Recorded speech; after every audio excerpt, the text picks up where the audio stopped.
Dear brothers and sisters in Christ, wish you all a happy Easter, filled with the blessings of the risen one. In the Gospels, especially the Synoptics, we speak of the three passion predictions of Jesus. But in the passion predictions, the last step is that of resurrection. Resurrection means the fullness of life with God or by the side of God. In the Gospel passage which we read today, that is Mark 16, 1-8, there is no description proper of the resurrection.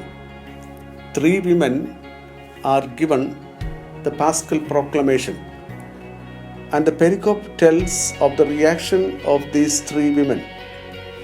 The point of departure in this regard, as for these women, is their faithfulness to Jesus, their bond of relationship with Jesus. We hear of these women: Mary Magdalene, Mary the mother of James the younger and Joseph, and Salome in chapter 15 verse 40 of this gospel, as these women were looking at death of Jesus from a distance. Later in 1547, they are told to have participated in the burial of Jesus, although their role is not specifically pointed out. In any case, they were present. They held their eyes open. They were witnesses. After Jesus had been arrested, the disciples had fled. They had lost all hope. These women, however, come from Galilee, were still holding on. They were faithful. They did not so much seem to have lost all hope. They wanted to complete the funerary honors to Jesus, which they could not do at the time of the burial. They, as faithful friends of Jesus, wanted to fulfill that, although it was almost 3 days after the burial. They wanted to anoint the body of Jesus with spices. They had witnessed the miserable and cruel death accorded to Jesus. Now in the tomb, they expect to see the dead body. But all on a sudden, there is a difference in their seeing. They no longer see the dead one. But if they were not to see the dead one in the tomb, they were prepared to that effect by witnessing to the death he had endured. In fact, if one should see the risen one should be prepared by seeing the suffering one as well. Seeing the suffering and dying one are essential for witnessing to the resurrected one. This is a principle of Christian existence and life. Those who have gone through the crucible of suffering are the ones who are capable of seeing and witnessing the risen one. Now, these women in their journey to the tomb of Jesus go through several surprises. They were worried as to who would take away for them the stone placed in front of the tomb, but they saw the stone pushed aside. They wanted to anoint the body of Jesus with spices, but they saw the tomb empty. They further saw an young man dressed in white, an angel. This man, this angel, before they could tell him anything, told them that he knew that they were looking for the body of Jesus of Nazareth. He told them that Jesus of Nazareth was not there and that he was raised.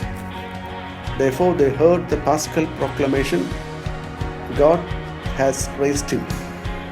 It was God who had raised Jesus. It was as if God was absent at the time of the crucifixion and death of Jesus. It was as if God had abandoned Jesus. It seemed that death had its final say on Jesus. But now it's proved that not death, but God had the last word on Jesus.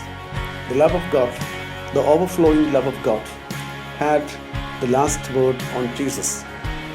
We men and women are able to wake up people who are sleeping. But God is able to wake up people to life even after their death. It will be an awakening into the glorious existence with God. In fact, resurrection was a symbol of the confirmation of the messiahship of Jesus. The question which the Jewish authorities raised was as to how one could consider Jesus as a Messiah, as the Messiah, if he was not able to help himself. But now God answers their query by raising Jesus from the dead. It shows that God was faithfully there with Jesus in all his words and deeds. It also means that if anyone would follow Jesus and meet with opposition and trouble, then it has to be borne in mind that his victory will be definite. God will surely be with that person, as God was with Jesus of Nazareth. The women who heard the good news of resurrection gets a mission too. They become the intermediaries between the risen Lord and his disciples. They get the mission of announcing the good news of resurrection to the disciples. They have to go to tell the disciples and Peter that Jesus would go ahead of them to Galilee, and there he would meet them as he had told them earlier. In fact, this was going to be a comforting message to his disciples, as they had behaved in an unfaithful manner by deserting Jesus at the moment of his terrible trial, of his death. But Jesus does not reject them. He remains faithful. He will be their master and Lord even now. They had followed Jesus during his public ministry, but during his arrest and death, they had abandoned him.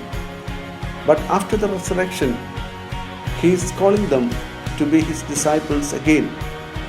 Jesus does not recruit new ones. That was then good news to those disciples. This episode of resurrection of Jesus presents to us different stories of faithfulness. The faithfulness of the women who had followed Jesus.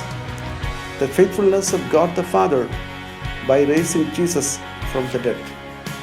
The faithfulness of Jesus in retaining his older disciples, even when they had all forsaken him.